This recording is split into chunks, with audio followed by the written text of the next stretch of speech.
하나님의 말씀을 보겠습니다. 요한복음 19장 28절로 37절까지 있는 말씀을 함께 교독하겠습니다.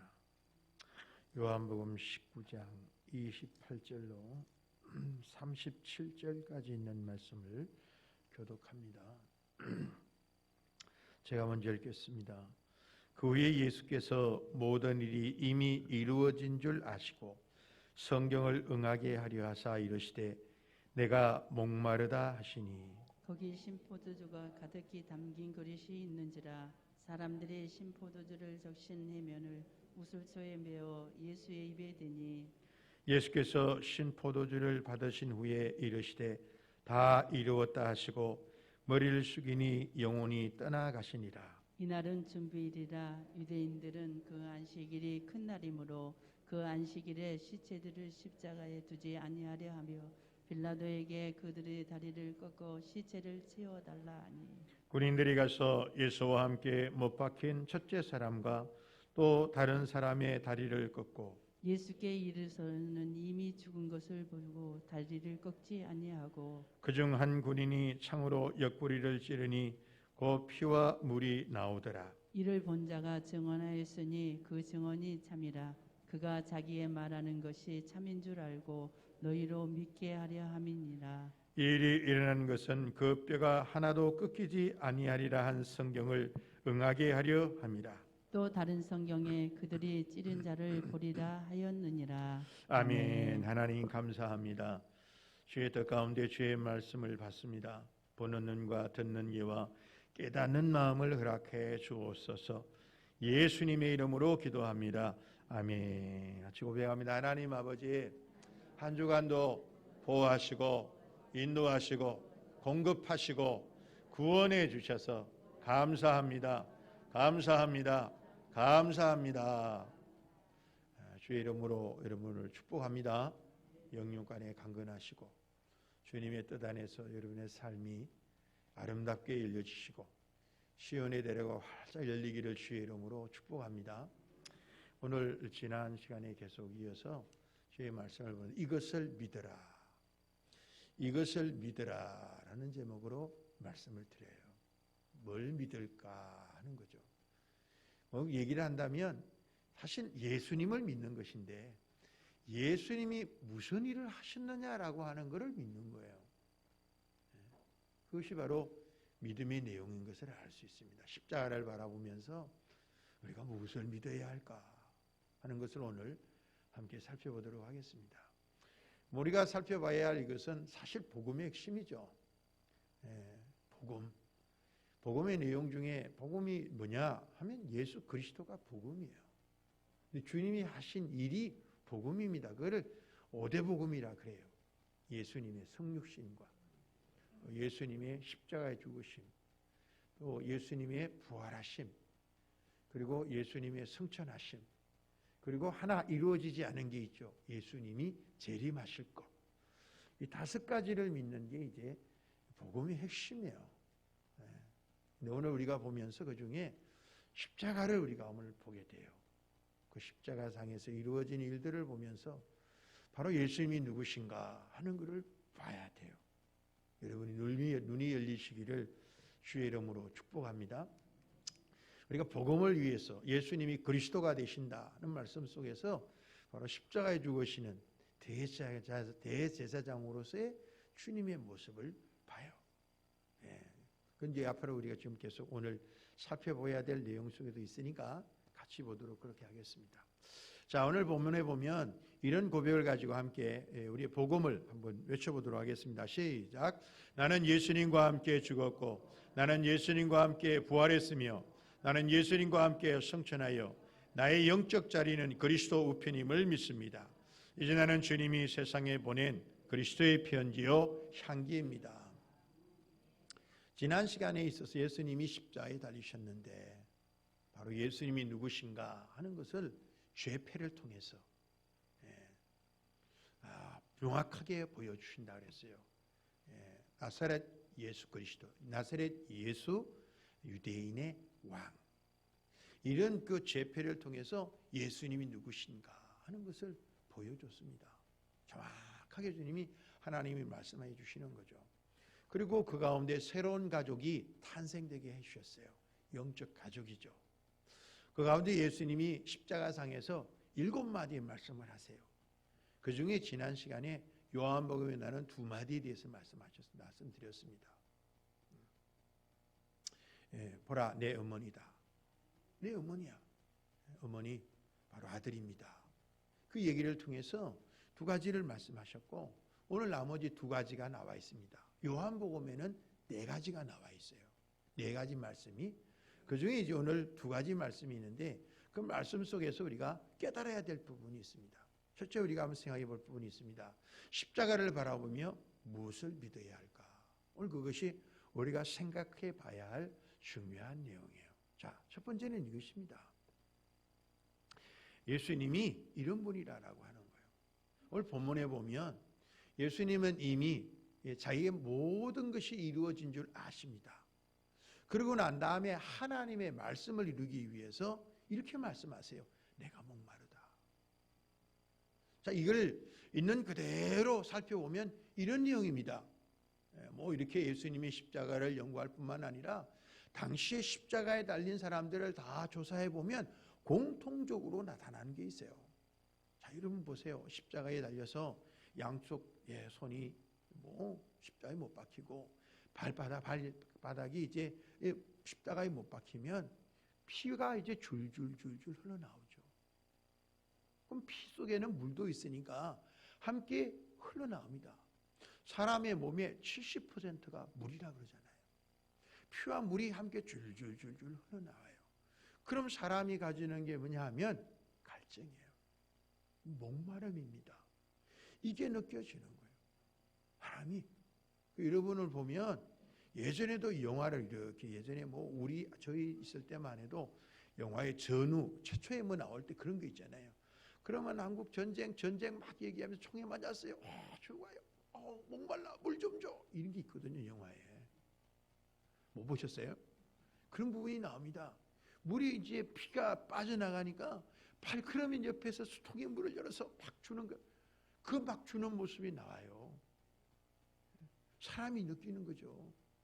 그뿐만 아니라 십자가를 연구해 보면 이 피와 물이 빠져나가면서 사람이 상상할 수 없는 치통, 뭐 생리통, 두통, 보통 이 두통인데 이런 사람들이 보통 얘기하는 두통보다는 20배, 30배 훨씬 이상 가는 끔찍할 정도의 두통이 온대요. 그리고 점점 뭐냐 하면 호흡 곤란이 옵니다. 호흡 곤란이 오는데 숨을 쉬어야 되는데 숨을 쉬려면 어떻게 돼요? 그럼 몸을 움직여야 돼요. 가만히 있고 이게 할 수 없거든요. 처음 호흡 곤란이 오니까. 그러면 여기 다리 있는 부분에 몸을 움직여야 되잖아요. 다리 펴면서. 그러면 이게 몸이 움직이면서 그 고통이 또 몸에서 오는 고통이 상상을 초월해요. 바늘로 여러분 몸을 콕콕콕콕 찌른다 그래도 고통스러운데 그 십자가의 그 긴 대못으로 그런 박은 거 생각해 보세요. 그래서 예수님은 이 가운데서 당연히 그렇죠. 자연적으로 보면 목마를 수밖에 없죠. 이렇게 말할 수 있어요. 근데 여러분 생각해 보세요. 예수님이 그래 십자가 지면 사람이 목마르지 그것을 증명해내기 위해서 예수님이 십자가에 달리셨겠냐 그 말이에요. 단지 목말라진다는 거 그거는 예수님이 증명 안 해도 수없는 사람이 증명해낼 수 있어요. 그러면 오늘 예수님이 이 말씀 속에서 예수님이 내가 목마르다 한 말씀 속에 정말 담겨있는 주의 진리가 뭐냐 그 말이죠. 그것을 나누고 싶은 게 첫 번째 얘기예요. 자, 그럼 뭘까? 여러분 요한복음을 쭉 우리가 살펴봤지만 요한복음을 한마디로 이렇게 얘기하면 좋은 의미 속에서는 예수님이 생명이시라는 거예요. 근데 생명이라는 말 속에는 뭐가 들어있느냐? 정반대적인 의미가 있어요. 왜 예수님이 생명으로 오셔야 되냐 그 말이에요. 그 이유는 인생의 초점에 맞췄을 때 죄로 말미암아 무너진, 깨진 인생을 봤을 때 그 사람들에게 보여주는 놀라운 특징이 있어요. 한마디로 말하면 이렇게 표현할 수 있습니다. 이거를 저는 부족함이라고 얘기를 해요. 이걸 다른 말로 하면 갈증이라고 얘기를 하는 겁니다. 그래서 성경에 오늘 요한복음에 보면 예수님이 가는 현장마다 사람들이 있는 그 현장에 보이는 거 뭐냐 하면 부족함이에요. 뭐가 부족할까요? 요한복음 2장에 가보세요. 잔치집이 열렸어요. 그럼 잔치집에서 당연히 손님들을 예측을 하고 그 사람들이 충분히 먹고 마실 수 있는, 특별히 마실 수 있는 포도주를 준비해 놔요. 우리가 아는 것처럼 하루 땡, 2시간 땡 끝나는 게 아니잖아요. 보통은 7일씩, 짧게는 3일씩 그렇게 이루어집니다. 네, 결혼잔치가요. 그럼 그렇게 이루어지는 동안에 문제가 발생됐어요. 포도주가 다 떨어졌다는 거예요. 난리가 났어요. 난리가. 이거를 예측 못해가지고 아니 손님들 좀 넉넉하게 해놓지 이렇게 됐냐고 해결책이 없어요. 거기서 어디서 가져와요 포도주를. 자 여러분, 우리 인생의 문제가 그래요. 여러분이 삶의 인생을 살아가면서 여러분이 이 정도만 되겠지 예측하고 예측한 일이 다 됩니까? 정말 일본에 끔찍한 일이 일어났잖아요. 2011년 3월 11일. 여기도 쉽죠? 2011년 3월 11일. 지금 좀 따지면 9년 전이 얘기예요. 진도 9.1. 큰 쓰나미가 몰려왔어요. 당연히 일본 사람들은 처음에 개척했을 때 보통 한 진도 8 이 정도 되면 그래도 쓰나미 와도 막을 수 있을 만큼 그 사람들은 제방을 싸놨어요. 이 정도면 막을 수 있다고. 나름의 인간적으로 예측을 해놓은 거예요. 그런데 진도 9.1에 그런 쓰나미가 그것도 가까운 지역에 생길 거라고는 예측을 못했어요. 결국 보십시오. 그 쓰나미가 몰고 오면서 쑥대밭을 만드는 장면들을 여러분 이미 봤잖아요. 지금 기억이 가물가물합니까? 이게 오늘 인생을 사는, 그래서 지금은 일본은 진도 9.1 이상 돼도 이제는 견딜 수 있을 만큼 그런 큰 공사를 해놨어요. 엄청난 예산을 들여가지고. 여러분 그걸로 될까요 또요? 그 이상이 오면요. 그 이상이 오면 막을 수가 없어요. 여러분 인생 우리가 살아가면서 그런 일뿐만 아니라 우리가 나름의 우리 인생을 다 대비하잖아요. 근데 그거 가지고 되던가요? 늘 보면 예측하지 못했던 일들이 끊임없이 세상에 생기는 거예요. 1997년 무슨 해입니까? 대한민국의 IMF가 터진 날이에요. 터진 해예요. 여러분 국가적인 파산이 그게 IMF거든요. 국가적인 파산이 생길 거라고는 누가 생각했겠냐고요. 누구도 예측을 못했어요. 그렇게 편안하게 살던 시절 그냥 다 뭐 알것이 되는 거 아닙니까? 그렇게 되면 국가적인 파산인데 물론 슬기롭게 그것을 극복해 나왔지만 하나님의 은혜도 거기에 있었어요. 여러분 우리가 생각을 하면서 단편적으로 그런 부분이지만 늘 세상을 살아가면서 우리가 느끼는 거냐면은 우리가 생각하지 못했던 일이 생각나는 거예요. 자, 왕의 신하가 있어요. 자기가 아버지로서 사랑하는 자녀의 건강을 책임져 주고 싶죠. 그런 세상의 부모가 자녀의 건강을 책임져 주고 싶지만 책임을 못 지더라 그 말이에요. 그 병들어서 죽어가는 그 모습을 자기 힘으로 해결할 수 없었어요. 돈으로요, 명예로요, 권세로요 해결할 수 없었다고요. 이게 또 다른 부족이에요. 부모의 사랑으로만으로도 해결을 못하더라 그 말이죠. 그러나 예수님을 찾아왔을 때 해결받았잖아요. 오늘 앞에 얘기를 하면 그 부족한 포도주의 문제도 예수님이 해결해 주셨어요. 그것도 가장 좋은 포도주로요. 성경 그런 얘기로 가득 차 있어요. 5장에 보면 물론 다른 얘기도 많습니다. 우리가 니고데모 얘기를 해볼까요? 3장에 니고데모 지식 얼마나 똑똑합니까? 그런 지식으로도 정말 몰랐어요. 어떻게 하나님 나라 갈 수 있을지. 최고의 지성인이라고 하지만 그도 몰랐어요. 그래서 예수님이 거듭나야 간다 그러니까 어떻게 어머니 뱃속에 어떻게 다시 들어갔다가 나올 수 있습니까? 하는 엉뚱한 얘기를 했다고요. 여러분 생각해 보세요. 엉뚱한 얘기죠. 근데 그렇게밖에 생각할 수밖에 없었다니까요. 뭐의 부족입니까? 지식의 홍수 시대를 살아가요. 하지만 진정한 지식의 부족으로 여전히 사람들은 갈급하고 있어요. 내일을 압니까? 바로 내일 무슨 일이 일어날지를 몰라요. 이게 인생의 문제예요. 똑똑한 것 같고 위대한 것 같아도 늘 심각한 문제를 가진 것이 인생의 문제예요. 사실을 보면요, 하나님도 못 해봤어요. 왜? 그들의 믿음이 없으니까.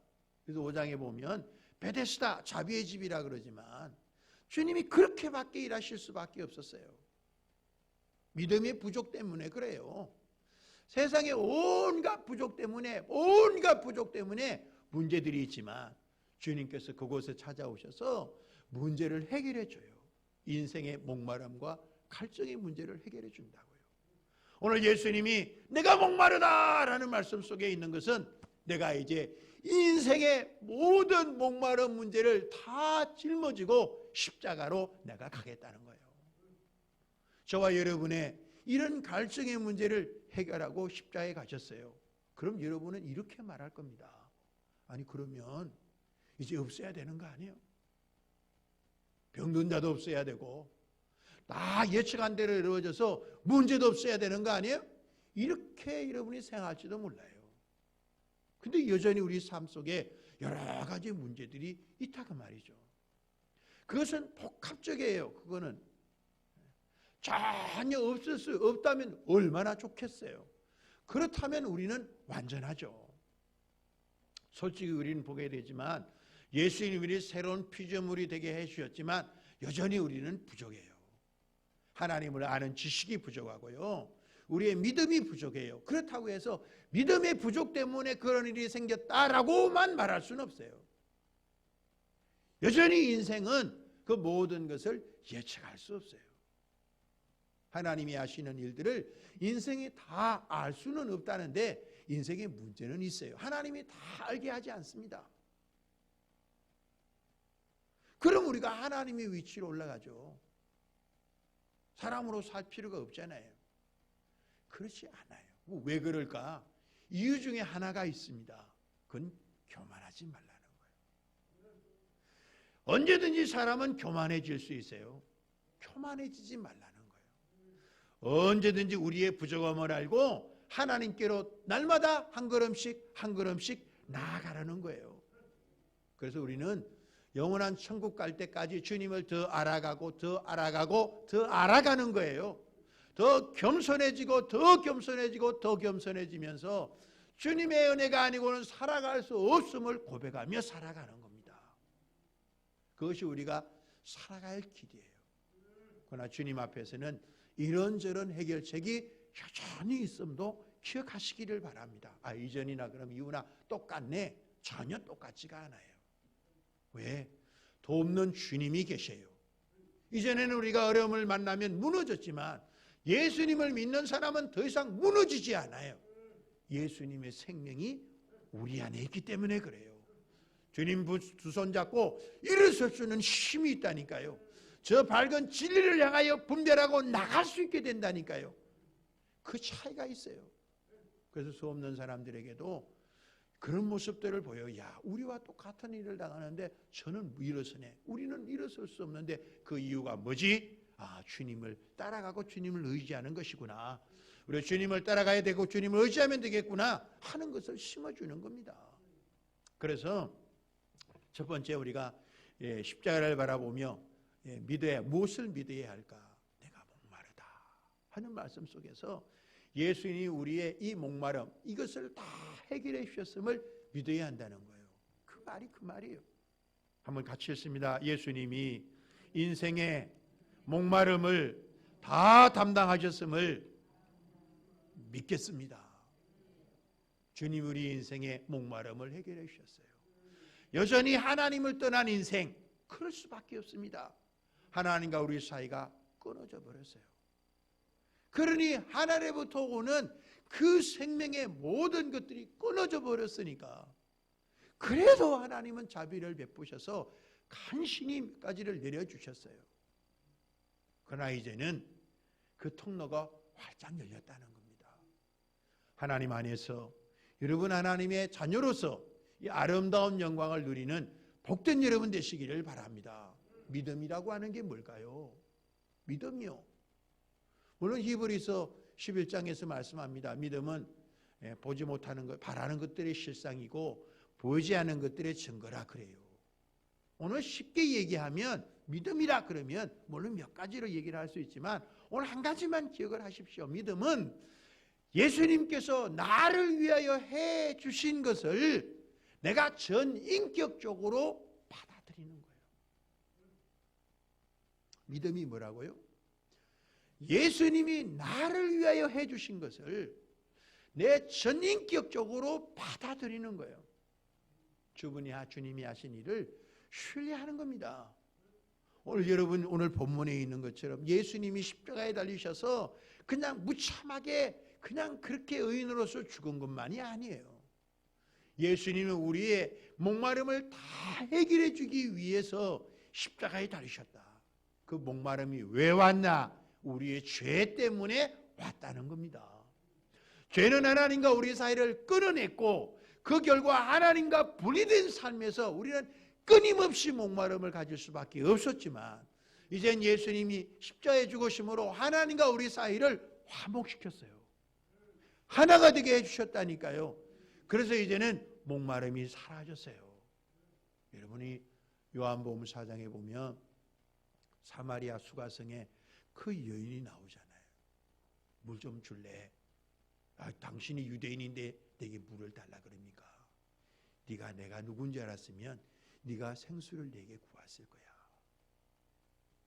아니 이 물은 깊은데 당신은 뭘로 생수를 뜹니까? 여러분 그때 예수님이 말씀하시잖아요. 나를 믿는 자는 영원히 목마르지 아니하리라. 내가 주는 생수를 마시고 영원히 목마르지 않게 된다고 얘기를 했어요. 여러분 하나님을 선물로 받으셨어요. 하나님을 아버지로 받으셨다니까요. 하나님의 복된 자녀가 된 여러분 축하드립니다. 하나님과 하나 되어 하나님의 자녀다움을 누리며 살아가는 여러분이 되시기를 주의 이름으로 축복합니다. 이 가운데서 사실 그래요. 1절 다시 한번 보세요. 그 후에 예수께서 모든 일이 이미 이루어진 줄 아시고, 제가 생각해 봤을 때요, 모든 것이 이미 이루어졌으면 한마디만 끝나. 뭐만 하면 돼요? 다 이루었다. 사실 그것만 해도 끝나는데 주님께서는 오늘 성경에 가서 이 성경을 응하게 하려라고 얘기를 했어요. 예수님이 오신 목적을 이루기 위한 거죠. 목마르다. 그랬을 때 사람들이 예용이라 그러죠. 스펀지식으로 되어 있는 건데요. 그런 미래에 우리가 많은 스펀지는 다른 거죠. 그 신포도주를 먹으면서 입술에 댔다고. 그리고 그것을 받으신 후에 예수님께서 말씀하시는 장면이 나와요. 뭐냐? 다 이루었다. 놀라운 얘기죠. 다 이루었다. 야, 참 여러분 이 말이 가지고 있는 이게 얼마나 크겠어요. 이 말이 가지고 있는 의미는 뭘까? 뭘 다 이루었다 그럴까? 뭐를 다 이루었습니까?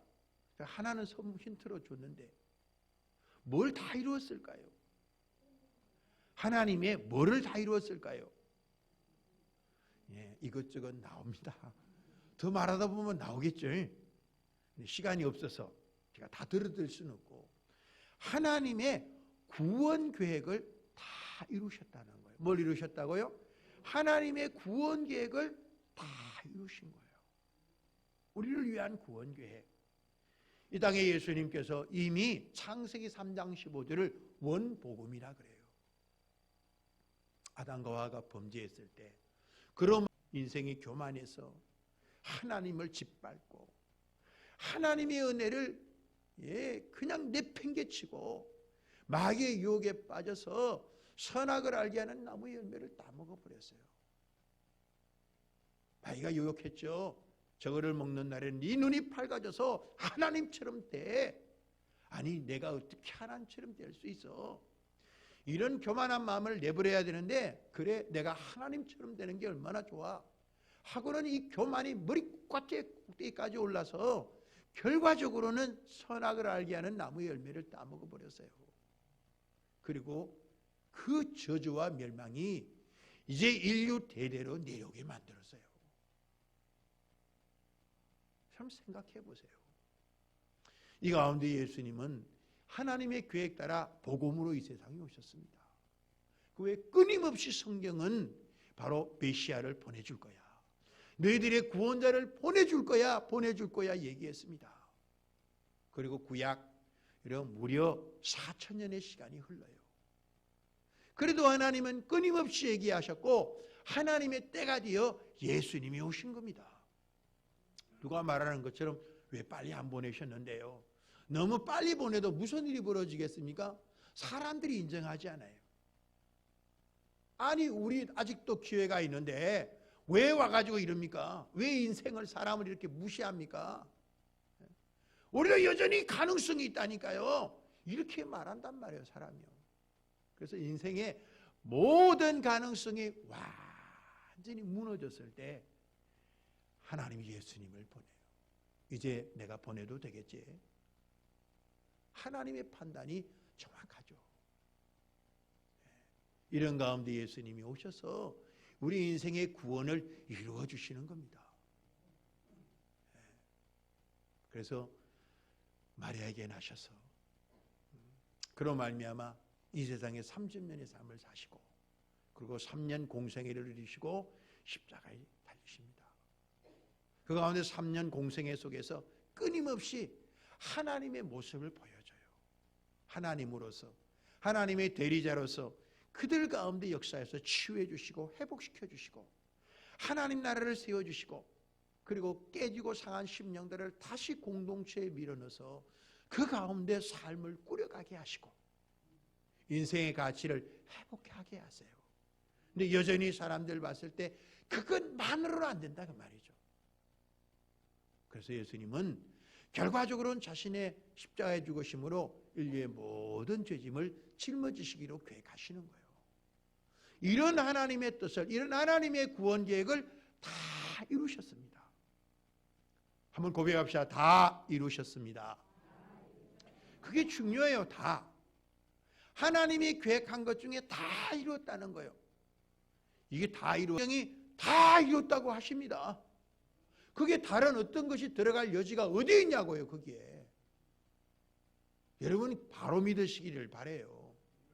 예수님은 다 이루셨습니다. 다 이루셨다는 걸 믿으시기를 바라요. 그럼 예수님밖에 없어요. 천하 인간의 구원받을 만한 다른 이름이 없어요. 예수님만이 길이요 진리요 생명이십니다. 누가 거기에 명함 한 장을 들이밀 수 있어요? 아무도 그 하나 들이밀 능력이 있는 자가 없습니다. 근데 자꾸 들이밀라 그래요. 그리고 자기가 메시아라네. 자칭 재림 예수라네. 그게 어디 있습니까? 그 자리에. 있을 수 없는 얘기에 귀를 기울이지 마시기를 바라요. 사탄아, 내 생각에서 떠나가라고 외치십시오. 오직 예수입니다. 오직 예수 믿으시기를 바라요. 누가 주님의 영광을 빼앗아갈 수 있습니까? 왜 주님의 영광을 빼앗아가는 일에 가만히 있습니까? 그리고 그게 동조하려고 하십니까? 그런 사람이 있으면 확실하게 얘기하세요. 예수님만이 다 이루신 거야. 다른 길은 없다, 다른 인물은 없다고 말하길 바랍니다. 여러분 그렇게 믿으십시오. 예수님이 다 이루셨습니다. 우리를 위한 하나님의 구원을 다 이루셨습니다. 그분을 믿으십시오. 그래서 예수님이 십자가에 달릴 때 참 놀라운 얘기죠. 바울 사도가 되기 전에 사울이었지 않습니까? 복음을 전하고 예수님을 전하는 이 사람들을 신성 모독죄라고 여겼어요. 그래서 그들을 잡아다가 넘기고 죽이는 데까지 넘겨줬다니까요. 왜? 성경에 보니까 나무에 달린 자마다 저주를 받았다 그러는데, 아니 저주받은 인생이 어떻게 메시아가 될 수 있어? 이렇게 생각을 했어요. 맞는 얘기지 않습니까? 그래서 예수 믿는 자는 가짜라고 생각하고 저들이 하나님의 명예를 짓밟는 그런 자들이기 때문에 더 이상 이걸로 이름하여 다른 사람이 피해를 받지 말아야 한다는 거룩한 소명을 가지고 예수 믿는 사람을 핍박했다니까요. 근데 여러분, 사도행전 9장에 그 다메섹으로 또 그때도 잡아가기 위해서 가는 도중에 하늘의 빛이 비쳐요. 음성이 들립니다. 사울아, 사울아, 네가 왜 나를 핍박하느냐? 주님 누구십니까? 나는 네가 핍박하는 예수다. 아니 나무에 달려서 저주를 받은 자가 어떻게 영광 중에 저렇게 현현할 수 있겠어요? 뭔가 잘못됐구나. 뭔가 잘못됐구나. 근데 아직은 할 길이 없어요. 3일 금식하며 하나님 앞에 기도하는 가운데 하나님이 깨달음을 주는 거예요. 말씀 맞습니다. 나무에 달린 자마다 저주를 받는 게 맞아요. 근데 그게 누구의 저주냐가 문제였던 거죠. 여러분 다시 한번 마음에 새기세요. 핍박할 때 당연히 예수라고 하는 개인의 죄를 자기가 짊어진 거라고 생각했다고요. 아니었어요. 예수님은 죄가 없으셨어요. 자기뿐만 아니라 온 인류의 죄를 대신 짊어지셨다는 사실을 이제 깨닫게 된 거예요. 아하, 예수님의 저주는 예수님의 저주가 아니었구나. 나와 사람들의 저주를 짊어지신 것이었구나 라고 하는 걸 깨닫게 된 거예요. 그래서 바로 예수가 그리스도라고 담대하게 외치는 복음 전도자로 바뀌어버렸다니까요. 여러분 다시 한번 얘기 드립니다. 십자가를 바라보세요. 이 집 가려져 있는데 십자가를 바라보세요. 십자가에 뭐가 보입니까? 뭐가 보여요? 여러분 십자가에 여러분이 보여야 돼요. 어떤 여러분이요? 예수님 안에 있는 여러분이 보여야 돼요. 바울은 자기가 예수님의 십자가에 함께 있는 걸 봤어요. 자기뿐만 아니라 사람들이 그 안에 함께 있는 걸 봤어요. 저들을 깨우쳐줘야지. 저들도 그 안에 있다는 거, 바로 예수님이 그렇게 십자가에 주셨다는 것을 증거해야지. 여러분 믿어지지 않아요? 2000년 전의 예수와 1900년 이후에 태어난 여러분과 뭔 상관이 있다고 그러겠어요? 근데 여러분 상관이 있어요. 상관이 있습니다. 난 그때 그렇게 태어났다고 하지만 이미 하나님의 계획 속에서 예수님은 나를 품고 십자가에 죽으신 거예요. 그게 안 믿어집니까? 그럼 이 말씀은 여러분 어떻게 생각하십니까? 에베소서 1장에 이미 창세전에 그리스도 예수 안에서 우리를 택하셨다는 말은 여러분 어떻게 생각하십니까? 그것이 믿어진다면 이건 아무것도 아니요. 이미 창세전에 우리를 계획하셨어요, 하나님이. 그렇다면 100년 전에 그런 인을 못 믿을 일이 어디 있어요? 그게 100년이. 아니 2000년 전에 그렇게 한다는 게 못 믿을 일이 어디 있냐고요, 그게요. 주님을 믿는 믿음이 여러분의 길을 주의 이름으로 축복합니다. 고백합시다. 나는 예수님이 십자가에 달릴 때 나도 예수님 안에서 십자가에 달렸습니다. 무슨 말하고 싶습니까? 십자가에서 이미 여러분의 죄 문제가 해결됐다는 거예요. 그래서 여러분 성경은 뭐라고 그러겠냐면 나는 이미 죽은 자예요. 십자가에서 예수님과 함께 죽었어요. 뭐가 죽었냐? 내 옛사람이 죽었다고요. 하나님을 배역하던 하나님의 진노를 받아 영원한 지옥에 떨어져야 할 나는 예수님의 십자가 안에서 죽었어요. 그리고 나는 예수님의 부활과 함께 새로운 생명으로 살아난 거예요. 예수님의 십자가와 예수님의 부활을 믿을 때 그것이 정말 생생하게 내 현실이 되게 해줘요. 부활의 생명으로 승리하는 여러분 되시기를 주의 이름으로 축복합니다. 하나님의 구원 계획이 이루어집니다. 다 이루셨습니다. 예수님 외에는 구원자가 없습니다. 믿으시기를 바랍니다. 근데 이 날이 어떤 날이었느냐? 이 날이 사실은 큰 예비일이었습니다. 예수님이 지금 십자가에 죽으시고 다음 안식이 이루어지는데 그 안식일이 큰 안식일이에요. 그래서 그날은 안식일과 뭐가 6월절 첫날이 이 겹치는 날이었어요. 네. 그래서 큰 안식일이었기 때문에 이 사람을 시신 그대로 무덤에 그 자리에 둘 수가 없잖아요. 그 내리게 됩니다. 그런 가운데서. 네. 이런 내리게 되는데 이 가운데서 이 부분에 대한 기록이 지금 성경에 기록이 나와 있어요. 근데 이 십자가에 대해서 해석하면서 크게 두 가지를 얘기를 해줘요. 뭘 얘기해 주느냐? 예수님이 이때 뭐를 했느냐? 두 가지 중에 한 가지가 여러분 뭐냐면은 예수님이 달리시는 이 모습 속에서 정말 하나는 물과 피를 다 흘려준 거예요. 사실은 찌른 거죠. 도로 하나는 그 뼈가 꺾이지 않은 것입니다. 이게 사실은 먼저죠. 그래서 보통은 이제 그날이 빨리 사람을 일반적으로는 오래 사는 사람도 3일 이상씩 산 사람도 있다고 그래요. 3일 이상은 십자가에 얼마나 고통스럽겠어요. 근데 예수님은 우리가 공관보험서에 보면 아침 9시에 십자가에 달리십니다. 그리고 낮 12시에 어둠이 몰려오고 그리고 오후 3시쯤에 예수님께서 운명을 하셔요. 그 운명하시 직전이죠. 이런 상황 속에서 보니까 이 사실 시간으로 따지면 오후 3시간 넘은 거예요. 자, 3시 넘었는데 보통 5시 정도 되면 6시 해질 때가 시작되지만 1시간 시간 여유를 준다고요. 한 2시간 정도 처리하다 보면 시간이 늦을 수 있잖아요. 그게 빨리 죽게 해야 돼. 예. 그래서 지금 가보니까 두 사람의 강도는 살아있어. 그래서 뭘 하느냐 면 쇠망치 같은 게 있거든요. 그거를 들고 와서 옆에 무릎이 있는 여기를 찍어버립니다. 무릎을 쳐버려요. 그 뭘 못하겠습니까? 고통도 고통스럽지만 뭐가 문제가 되느냐? 숨을 못 쉬어요. 그 숨을 못 쉽니다. 그러면 그래서 그러니 호흡곤란으로 죽어요. 실제로 죽는 이유 중에 뼈가 부러져서 죽는 것보다는 호흡곤란으로 죽습니다. 그런데 예수님 차례에 와보니까 이미 운명을 하셨어요. 그래서 정말 예수님이 죽으셨냐 해서 옆구리를 창으로 푹 찌르게 되죠. 그래서 물과 피를 흘렸다. 이거에 대한 얘기가 나옵니다. 크게 두 가지. 그래서 그 뼈가 꺾이지 않았다라는 부분과 그리고 물과 피를 흘렸다는 부분이 나와요. 이게 참이다. 이 증거가 참이다 라고 하는 얘기가 나옵니다. 이 얘기 속에서 우리가 마지막 세 번째로 봐야 될 십자가에서 깨우쳐야 될 부분이 있습니다. 그게 뭐냐? 예수님이 이걸 기억하라는 거예요. 여러분 보면 그 한 가지는 뭐냐?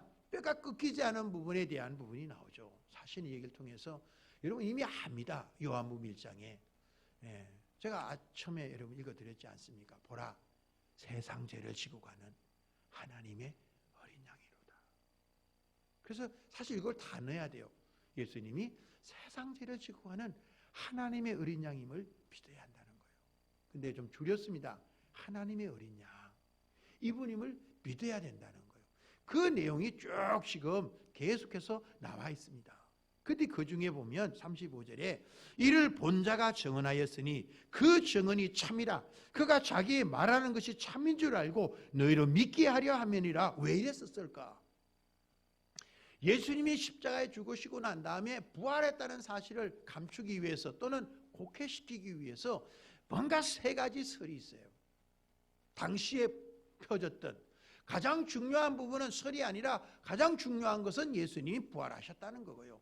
잘못된, 쉽게 얘기해서 가짜 뉴스 세 가지가 있었다고요. 첫 번째, 예수님의 제자들이 예수님의 시신을 훔쳐갔다. 이 대상과 그 일행들이 소문낸 거예요. 국가적으로 소문을 낸 거예요.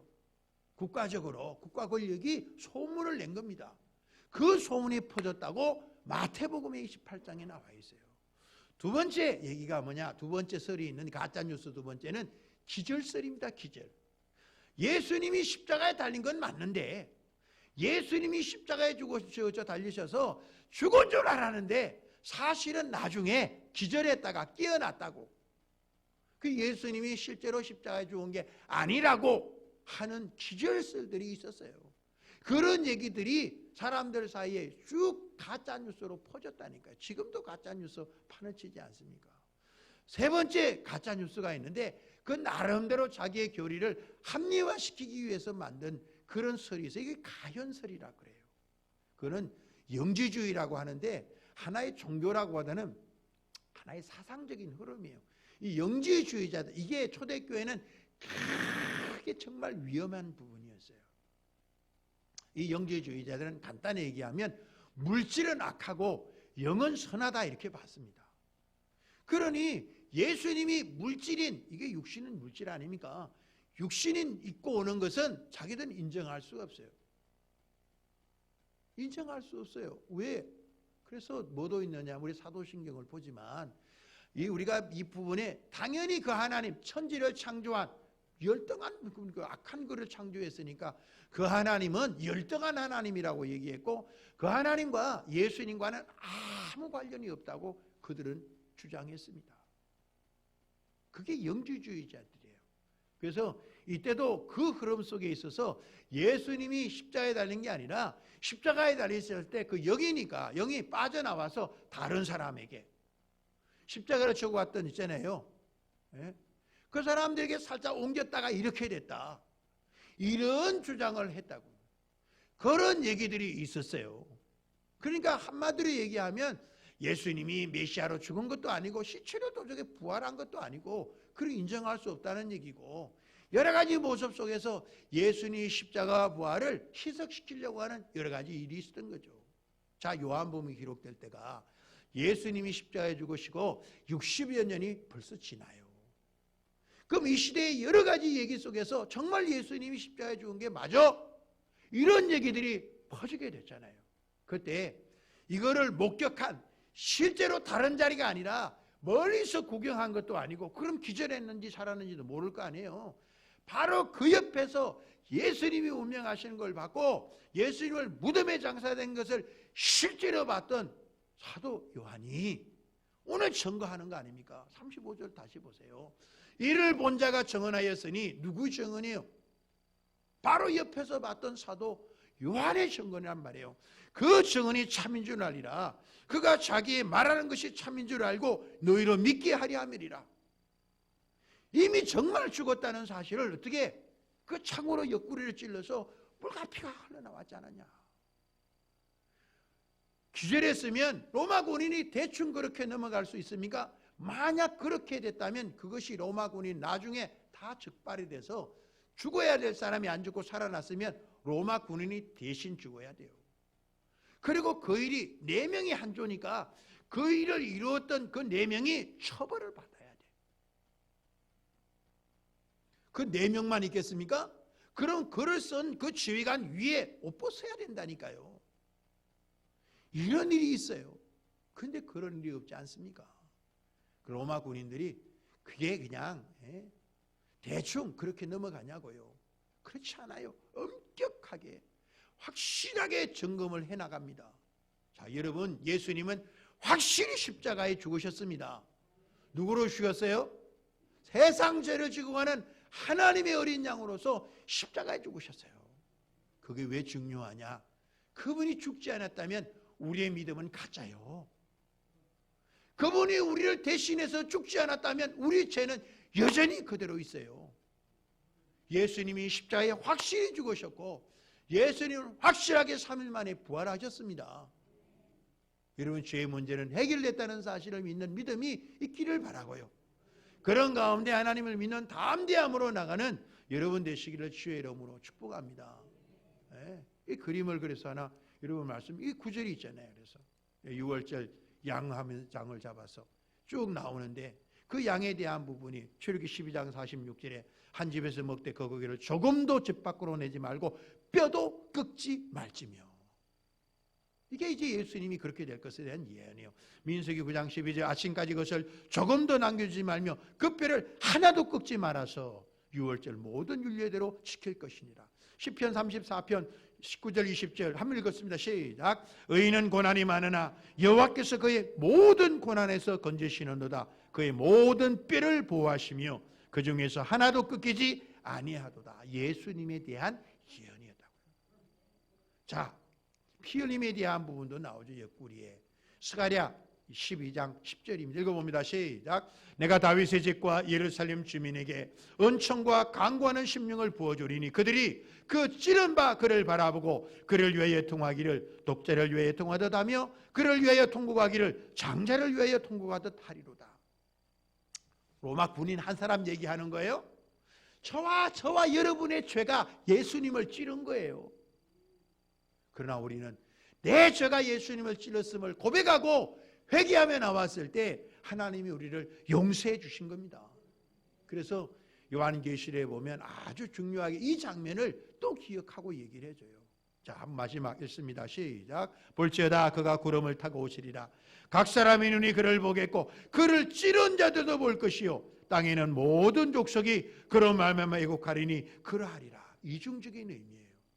그를 찌렀음에도 불구하고 그 교만을, 그들의 죄악을 뉘우치지 않는 사람들은 멸망으로 갈 것이고, 그러나 내 죄가 찔렀음을 회개하는 자들은 구원을 받을 것입니다. 자, 예수님이 어떤 분이에요? 우리의 모든 목마름 갈증을 해결해 주신 분이에요. 예수님이 어떤 분이에요? 다 이루셨습니다. 주님만이 하나님의 온전한 자녀가 되었음을 믿으시기 바랍니다. 예수님이 어떤 분이요? 세상 죄, 저와 여러분의 죄를 다 짊어지시고 하신 하나님의 어린 양이에요. 다 덮어주셨어요. 아름다운 구원의 길 가운데서 이제 하나님의 자녀의 삶을 누리는 여러분 되시기를 주의 이름으로 축복합니다. 다시 한번 입술로 고백해 보십시다. 십자가를 바라보며 우리는 무엇을 믿어야 할까요? 첫째, 예수님이 십자가에서 인생의 모든 목마름과 갈증을 해결해 주셨음을 믿습니다. 예수님이 하나님의 구원 계획을 온전히 이루셨음을 믿습니다. 예수님이 세상 죄를 지고 하는 하나님의 어린 양이심을 믿습니다. 이런 믿음 가운데 하나님의 자녀로서